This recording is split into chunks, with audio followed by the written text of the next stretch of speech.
Blood pounded in Sergeant Marcus Kane's ears as the cold steel of handcuffs bit into his wrists, the metal clinking like a death knell.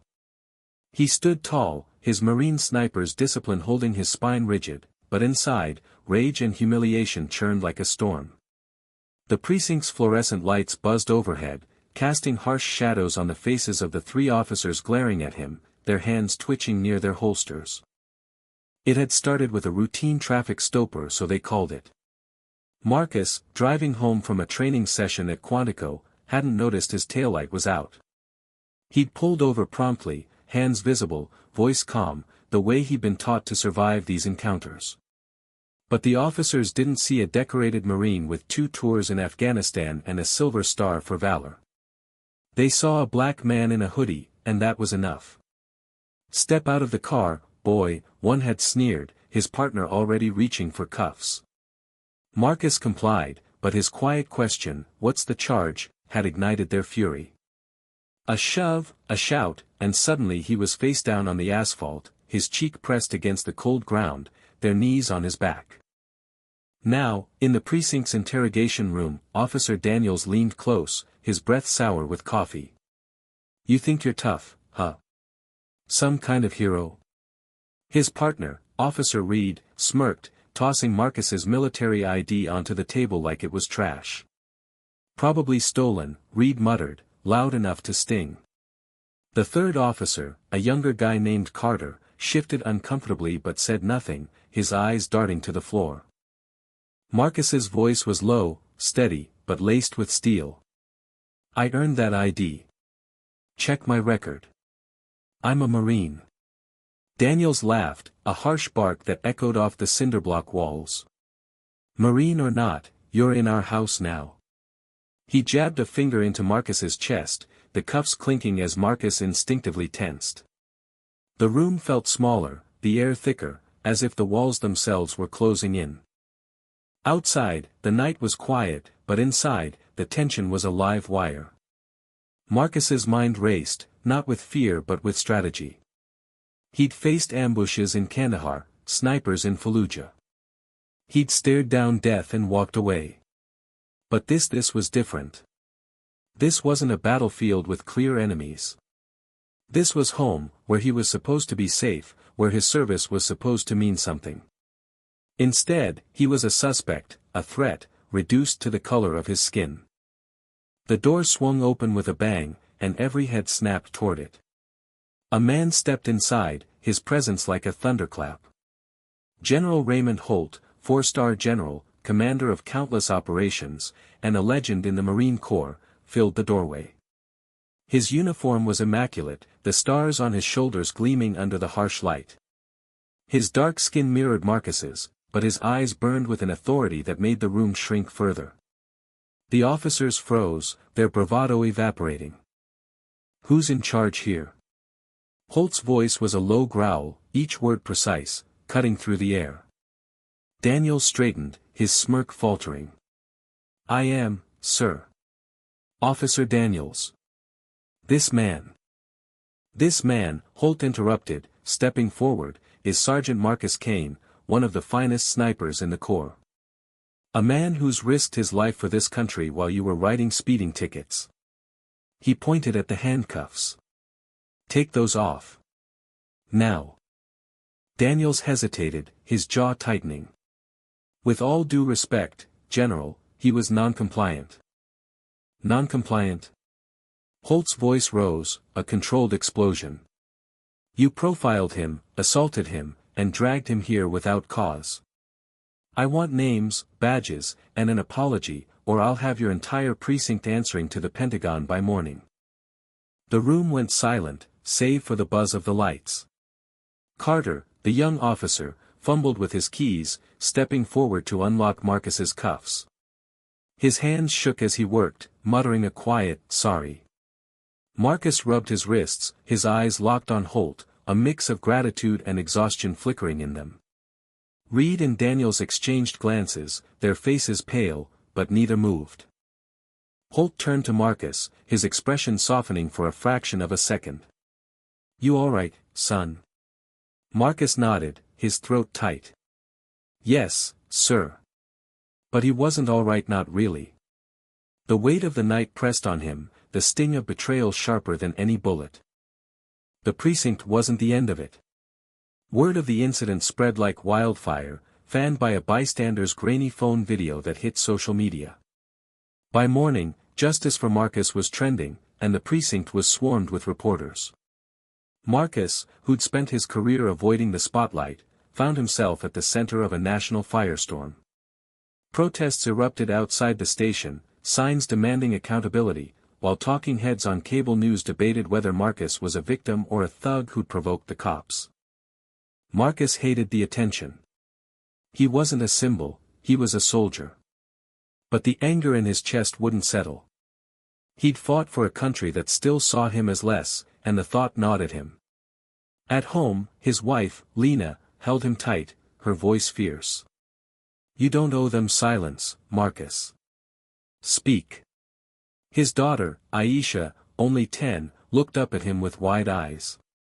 "Why'd they hurt you, Daddy?" He had no answer, and that broke him more than the cuffs ever could.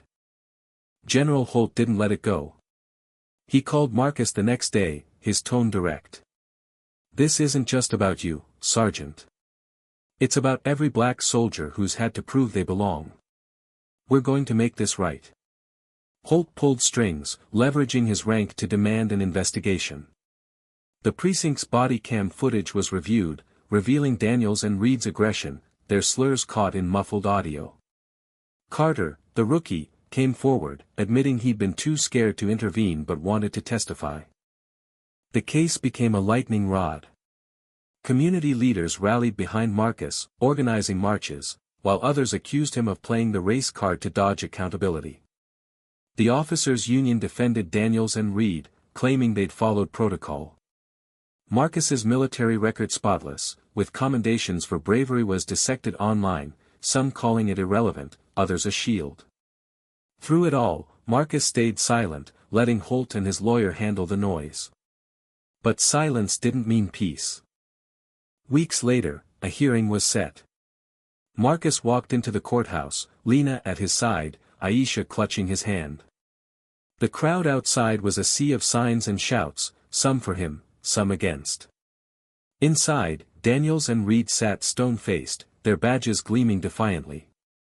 Carter, testifying against them, looked like he hadn't slept in days. The evidence was damning: body cam footage, witness statements, and Marcus's own testimony, delivered in a voice that never wavered, though his hands shook beneath the table. Holt took the stand last. His presence commanded the room, his words measured but searing. "Sergeant Kane isn't just a Marine. He's a symbol of what we ask of our soldiers: to serve, to sacrifice, to endure. When you dehumanize him, you dehumanize every one of us who wears this uniform." The courtroom was silent, the weight of his words sinking in. The ruling came swiftly. Daniels and Reed were suspended, pending dismissal, and the precinct faced reforms. Marcus was cleared, his record untouched. But the victory felt hollow. As he stepped outside, cameras flashing, he saw Aisha's face in the crowd, her smile small but proud. He knelt, pulling her close, and whispered, "This is why we fight, baby. So you won't have to." The story didn't end there. Marcus returned to duty, but he carried the weight of that night in his bones. He and Lena started a foundation, using the settlement money to fund scholarships for black youth in military families. Holt mentored him, pushing him toward officer training. "You're not done, Kane," he'd said. "The Corps needs men like you." Slowly, Marcus began to speak at schools, at rallies, his voice growing stronger, not for fame, but for Aisha, for the next generation. The precinct changed, too. Carter, now a vocal advocate for reform, worked with community leaders to rebuild trust. The wooden desk in the interrogation room, where Marcus's cuffs had been unlocked, bore a new plaque: "Justice demanded here." It wasn't perfect, but it was a start. Marcus stood on his porch one evening, watching Aisha play in the yard. Lena leaned against him, her hand in his. "You did good," she said. He nodded, the knot in his chest loosening just a fraction. The fight wasn't over, but for the first time in months, he felt like he could breathe. Marcus Kane's life didn't snap back to normal after the courthouse victory. The weight of that night in the precinct clung to him like damp clothes, heavy and unrelenting. He returned to Quantico, his sniper rifle familiar in his hands, but the range felt different now. His squad mates, a mix of races and backgrounds, treated him with respect, some with quiet awe, but he could sense their hesitation. The story had spread through the ranks. Whispers of "the Marine who took on the cops" followed him. Some clapped him on the shoulder, others avoided his gaze, unsure how to bridge the gap between camaraderie and the reality of what he'd endured. Lena noticed the change in him most. At night, when Aisha was asleep, Marcus would sit at the kitchen table, staring at nothing, his coffee growing cold. "Talk to me," Lena would say, her voice soft but firm. He'd try, but words felt inadequate. "How do you explain the sting of being reduced to a stereotype in your own country? How do you describe the betrayal of a system you've bled for?" Lena listened anyway, her hand on his, grounding him when the anger threatened to boil over. The foundation they started, named Valor's Promise, became a lifeline. Marcus threw himself into it, channeling his frustration into something tangible. The scholarship supported kids like Aisha, bright and full of potential, but born into a world that too often judged them by their skin. At the first fundraiser, Marcus stood before a small crowd, his dress blues crisp, his voice steady but raw. "This isn't about me," he said. "It's about making sure our kids know they're worth more than someone's snap judgment." The room applauded, but Marcus felt the weight of their eyes. Some saw a hero, others a flashpoint in a divided nation. General Holt remained a constant presence. He called Marcus weekly, checking in not as a commander but as a mentor, almost a father. "You're carrying a torch now, son," Holt said during one call. "It's heavy, but you're built for it." Holt pushed Marcus to apply for officer candidate school, insisting the Corps needed leaders who'd seen the world's flaws up close. Marcus resisted at first, unsure he could stomach more scrutiny, but Lena's voice echoed in his mind, "Speak." So he did, submitting his application, driven by a quiet resolve to reshape the system from within. The precinct, meanwhile, was under a microscope. The suspensions of officers Daniels and Reed sparked protests, some demanding their reinstatement, others calling for broader reforms. The body cam footage, now public, fueled debates on every news channel. Pundits dissected Marcus's every move, some praising his restraint, others questioning why he'd escalated the stop by asking for a charge. Social media was a battlefield. Justice for Marcus clashed with Back the Blue, each side digging in. Marcus avoided the noise, but Aisha didn't. One evening, she showed him a post calling him a troublemaker. Her eyes, wide and hurt, asked the question she didn't voice: "Why do they hate you, Daddy?" Marcus pulled her close, his heart aching. "They don't know me," he said. "They're just scared of what I represent." Officer Carter, the rookie who'd unlocked Marcus's cuffs, became an unexpected ally. Guilt-ridden for his silence that night, he enrolled in community policing training and started speaking at local forums. At one event, he approached Marcus, his face flushed. "I should have done more," Carter said, voice low. "I'm trying to now." Marcus studied him, seeing not the nervous kid from the precinct but a man grappling with his own failures. "Keep showing up," Marcus told him. "That's what matters." Their handshake was brief but heavy, a small bridge across a wide divide. The national conversation grew louder. Marcus was invited to speak on a cable news panel, a prospect he dreaded. Lena convinced him, saying, "Your voice can cut through the noise." The studio was sterile, the host's smile too polished. Across from Marcus sat a retired cop, Captain Walsh, who argued that officers like Daniels and Reed were just doing their jobs. Marcus leaned forward, his voice calm but unyielding. "Their job isn't to assume I'm a criminal because I'm black. Their job is to protect, not to punish." The host pivoted quickly, but the clip went viral, shared by thousands who saw in Marcus a truth they'd lived. Back home, the foundation grew. Aisha helped design flyers, her crayon drawings of smiling kids decorating the office. Lena handled logistics, her accounting skills keeping the books tight. They secured a grant to expand, partnering with a veterans group to mentor young black recruits. Marcus found purpose in the work, but the cost was steep. Every speech, every interview, reopened the wound of that night. He'd catch himself scanning rooms for threats, a habit from combat that now bled into civilian life. At a school visit, a teenager asked, "How do you keep going when people hate you for no reason?" Marcus paused, then said, "You remember who you are, not who they think you are." The precinct's reforms were slow but real. New training programs emphasized de-escalation and bias recognition. The wooden desk, now a symbol, stood in the precinct lobby, its plaque, "Justice Demanded Here," a quiet reminder. Daniels and Reed faced a disciplinary board, both were dismissed, though their appeals dragged on. Carter, now a regular at community meetings, pushed for body cams to be mandatory, his voice gaining confidence. The changes weren't enough for everyone. Protesters still gathered, demanding systemic overhaul, but they were a start. Marcus's officer training began, a grueling process that tested his body and mind. Holt visited during a drill, watching Marcus lead a squad through an obstacle course. "You're not just a Marine now," Holt said later, over coffee. "You're a beacon. Don't let it burn you out." Marcus nodded, but the weight of being a beacon pressed harder each day. He wanted to be a husband, a father, a soldier, not a symbol. Yet he couldn't ignore the letters that poured in, from black veterans, from kids, from strangers who saw his story and felt seen. One letter, from a young Marine named Jamal, hit hardest. "I was gonna quit," Jamal wrote. "Felt like the Corps didn't want me. Then I saw you on TV, and I stayed."